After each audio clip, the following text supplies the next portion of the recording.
آپ اکثر یہ کہا کرتے ہیں کہ پی ٹی آئی کے لیے سہولت کاری ہو رہی ہے ابھی بھی، جبکہ آپ کا اپنی حکومت ہے وفاق میں بھی اور پنجاب میں بھی۔ مظاہرین جو تھے پی ٹی آئی کے، یہ ڈی چوک تک جو حساس علاقہ ہے وہاں پہنچے، پنجاب حکومت اور وفاقی حکومت کی انتظامی مشینری کا انہوں نے سامنا کیا۔ وفاقی حکومت کے حوالے سے اگر آپ کا دعویٰ مان لیا جائے درست، تو کیا پنجاب حکومت بھی ان کو وہاں تک لانے میں سہولت کاری کر رہی تھی؟ سہولت کاری کیسے ہوئی ان کی ڈی چوک تک پہنچنے میں، یہ سمجھنے سے قاصر ہوں۔ دیکھیں جامی صاحب، میں جو بات پہلے دن سے کہتا آ رہا ہوں، میں اس پہ آج بھی قائم ہوں کہ سہولت کاری ان کو میسر تھی، میسر ہے۔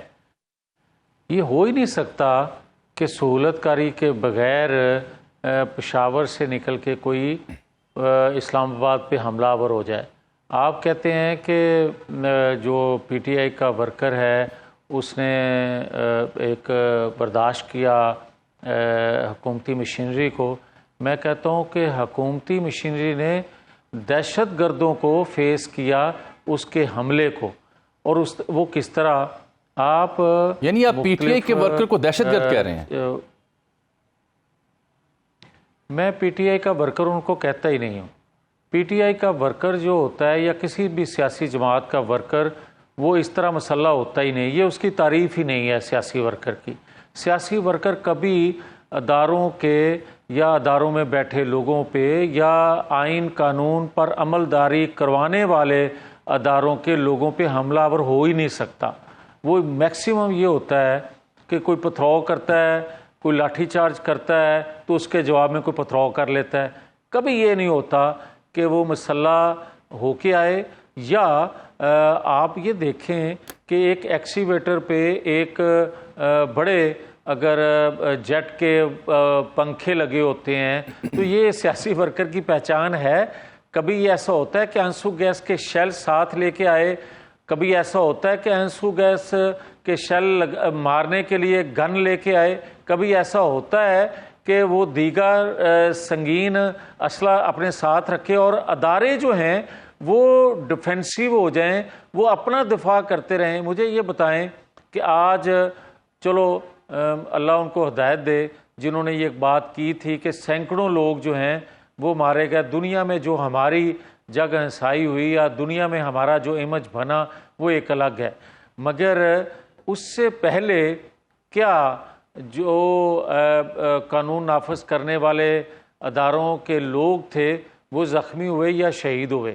اور دوسرا، آج اگر وہ کہتے ہیں کہ 12 لوگ جو ہیں وہ قتل ہوئے، تو میری معلومات کے مطابق یہ بھی فگر غلط ہے۔ میری معلومات کے مطابق 2-3 لوگ ہیں، مگر میاں صاحب 2 ہوں یا 3 ہوں یا 12 ہوں، ایک بھی شخص جو ہے وہ کیوں ہلاک ہوا؟ کس نے گولی چلائی ان پر؟ یس پھر آپ یہ بتائیں جامی صاحب، میرے سے سوال کرنے سے پہلے، کہ جو موب تھا اس کے اندر سے گولی کون چلا رہا تھا؟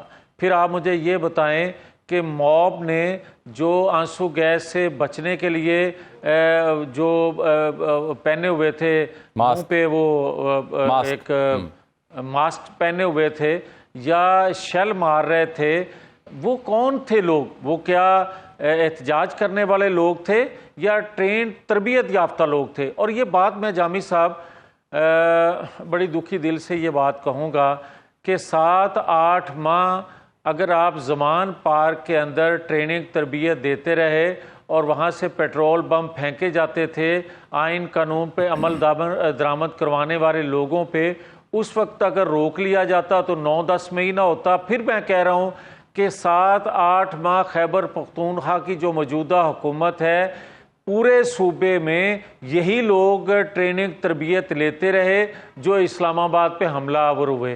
تو سہولت کاری کس کو کہتے ہیں بھائی؟ آئے وہ حملہ کر کے چلے گئے، کسی نے ان کو پکڑا؟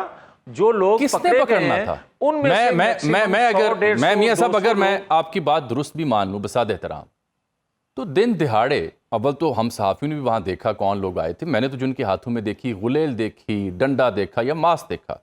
میں ڈی چوک میں جو لوگ پہنچے تھے تب وہیں موجود تھا، ایسا کوئی مجھے نظر تو نہیں آیا۔ لیکن اگر آپ کی بات بالفرض درست بھی ہے کیونکہ آپ ذمہ دار شخص ہیں، تو دن دہاڑے اگر آپ کہہ رہے ہیں مسلح دہشت گرد تھے، تو ان کو ڈی چوک تک کیسے آنے دیا گیا؟ اور کیا وہ کیمرے کی آنکھ سے دور رہے، وہ اداروں کی آنکھ سے دور رہے؟ کیا تمام کے تمام لوگ مسلح تھے؟ میں تو یہ سمجھنے سے قاصر ہوں کہ کیسے وہاں تک وہ پہنچے؟ پہلے مجھے یہ آپ بتا دیں، کیونکہ آپ سمجھنے سے قاصر ہیں. جی بالکل. تو جس شخص نے خیبر پختونخوا کے وزیر اعلیٰ نے یہ بات کی تھی کہ ہم ایک گولی کے جواب میں 10 گولیاں چلائیں گے، تو وہ تو میں نے نہیں کہا تھا. پھر آپ مجھے یہ جو فرما رہے ہیں کہ میں نے کیمرے کی آنکھ نے نہیں دیکھا کہ کون مسلح تھا، کس کے پاس شیل چلانے کے لیے گن تھی یا گلیل آپ کو نظر آ گئی، تو کیمرے کی آنکھ نے کسی لاش کو گرتے دیکھا ہے کہ سیاسی ورکر کی کسی لاش کو تب تک کیمرہ سیدھی گولی چلاتے کسی نے دیکھا؟